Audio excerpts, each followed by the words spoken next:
Here are the first 5 reviews of Puella Magi Madoka Magica I found on Mal. Care to guess how many times they mention the word deconstruction? 16. An unscientific measure to be sure, but it illustrates how tied together the two are. No review of the show is complete without the phrase deconstruction of the magical girl genre, or so it seems.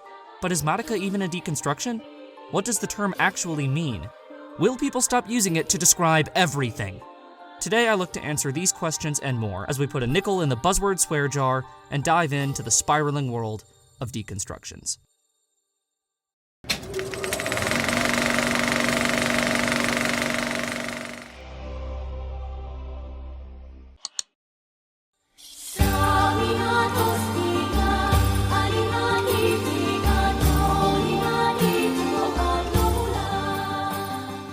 You can't go anywhere in today's anime community without seeing it.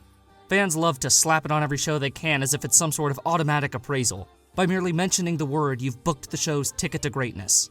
Yes, every year a new slate of series get their seat at the cool kids table that is anime deconstructions, with little regard for the term's true meaning and whether it fits. Thanks to its constant overuse and misdiagnosis, the mere mention of the word sends a collective groan through the other side of the community, making me feel as if I have to tiptoe around it whenever I come across a show that actually does fit. While deconstruction may have gone the route of other now meaningless buzzwords like pretentious and overrated, we can still try to parse through it and maybe see why I wish it would just go away. But before we can do that, we first need to understand what deconstruction means. The term deconstruction in the context of literature was first introduced in Jacques Derrida's 1967 work Of Grammatology, in which he contends words only have meaning because of the associations or relations with one another which we assign to them. A deconstruction, then, is concerned with breaking them apart, examining how they come together through their relations, and in doing so, giving them new perspective and meaning.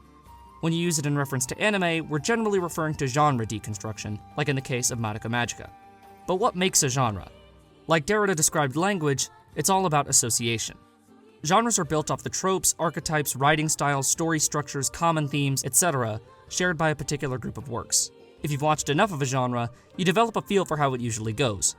When you watch a rom-com, for example, there are expectations of what you're about to see, from the will-they-won't-they main duo to the possible love triangle and even a beach episode. That's how we classify shows into these categories, by looking at the trends found between them. A deconstruction then takes the genre and breaks it down into its individual ideas, before applying them with a real-world perspective. Seeing how these characters and tropes would behave without their fictional backbone to prop them up. It's about boiling a genre down to its most essential elements and taking them to their most logical conclusions, exposing whether they work or not, and ultimately commenting on the genre itself. It's not about taking the genre to its darkest and edgiest interpretation, rather breaking away from the stock tropes and themes the genre is built upon by taking them apart. How would these characters really act? How would they feel?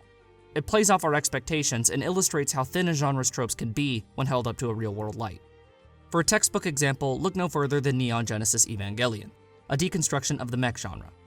It has the premise: unassuming kid must pilot a super robot designed by his father against huge aliens with the fate of humanity hanging in the balance. Eva quickly turns that formulaic start in on itself, however. It shows how traumatic this experience would be for 14-year-old kids, and completely spits in the face of the love conquers all theme found in previous mech shows. It illustrates the problem such characters with these personalities would really face, from Shinji's selfish desire for attention to Asuka's contradictory yearning for both isolation and validation, with all the self-hatred that ensues. Everyone is super messed up, and there's no easy solution. By taking the tropes common to the genre and applying a real-world lens, Eva takes it to entirely new thematic places. At the same time, Eva also demonstrates what's wrong with how people use the word. Deconstruction, the term, is nothing more than a description. It's not praise, it's not analysis, it's not a selling point. It merely tells you what a show is. It says nothing of how, when the how is the entire reason for the deconstruction in the first place. If you ask me to describe Eva and I say it's a deconstruction of mech anime, that sells the series woefully short. It barely scratches the surface of what Eva is about, doesn't get into its thematic depth or execution. It's no coincidence Derrida himself was hesitant to fully adopt the term for fear it would twist into a blanket statement and characterize his whole work. Deconstruction is a bare-bones description which fails to capture the experience of a series, instead falling more in line with your basic plot summary. Perhaps the most common misuse of the term, then, is as some sort of inherent greatness, using it as a mark of a good show. If someone asks you why Madoka is great, and your response is, oh, because it's a deconstruction of the magical girl genre, you may as well have said because Madoka's mom is best girl. While both are certainly true, neither get at what is actually good about them, nor what the show accomplishes with them. Telling me what the show is and telling me why it works are two entirely different things. Both have their purpose, but don't confuse one for the other. Just because a show is a deconstruction does not mean it's a good deconstruction, or a good series for that matter. Look at School Days' attempt to deconstruct the harem genre. It replaces the oblivious nice guy protagonist with a hormone-driven asshole who takes advantage of every girl he sets his sights on, demonstrating how such a situation would most likely go down outside of the idealistic bullshit worlds of most harem anime. Somewhere along the way, however, it loses touch with reality and devolves into an exercise in the absurd. By the end, I wouldn't call School Days a proper harem deconstruction, rather the genre's darkest possible twist. Another problem with the term is how easily it can become a sweeping generalization for an entire show. Revolutionary Girl Utena deconstructs a number of fairy tale archetypes like the prince, the princess, and the wicked witch, but that's hardly the most interesting or important aspect of Utena. It says nothing of Utena's thoughts on feminism or control. By calling it a deconstruction and nothing more, you've completely failed to capture its essence. Now, a deconstruction doesn't have to take on an entire genre. Instead, it can focus on an individual trope or character archetype. Emiya Shiro, for example, could be seen as a deconstruction of classic hero tropes, in which the hero must save everyone and everything within earshot, regardless of the personal cost. It's also important to note the distinction between deconstruction and satire or parody. Where satire takes the genre's tropes and plays their ridiculousness up to comedic effect, often making it even more over the top, a deconstruction plays it off as if it were to really happen. One Punch Man, for example, would fall more in the parody category. They're not mutually exclusive, however. Konosuba, for example, could be viewed as a sort of deconstructive parody, twisting the light novel subgenre where an ordinary person is sent to an RPG-style world into something entirely new.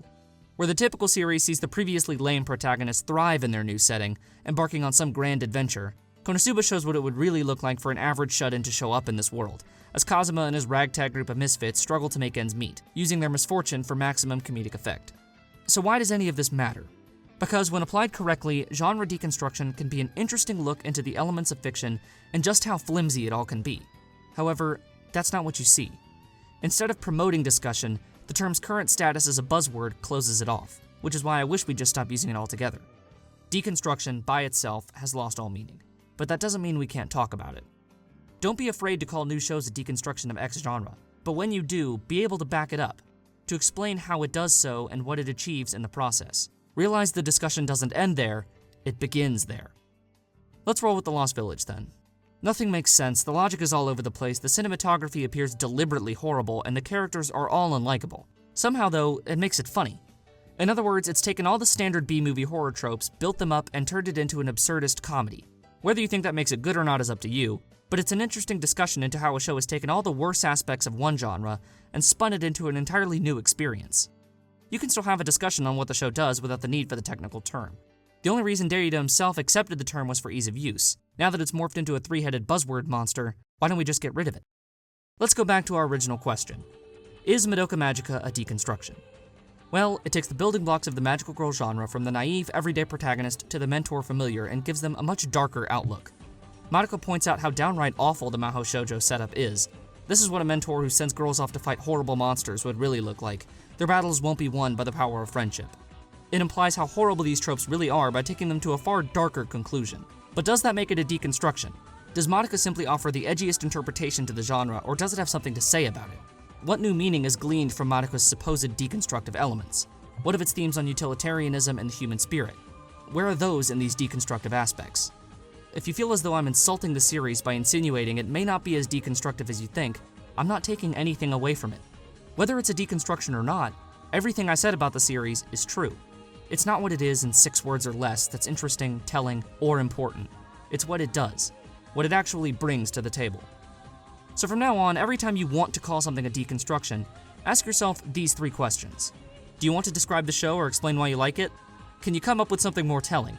And is it actually a deconstruction, or are you just trying to sound intellectual? If you answered yes to any of these questions, then stop using it.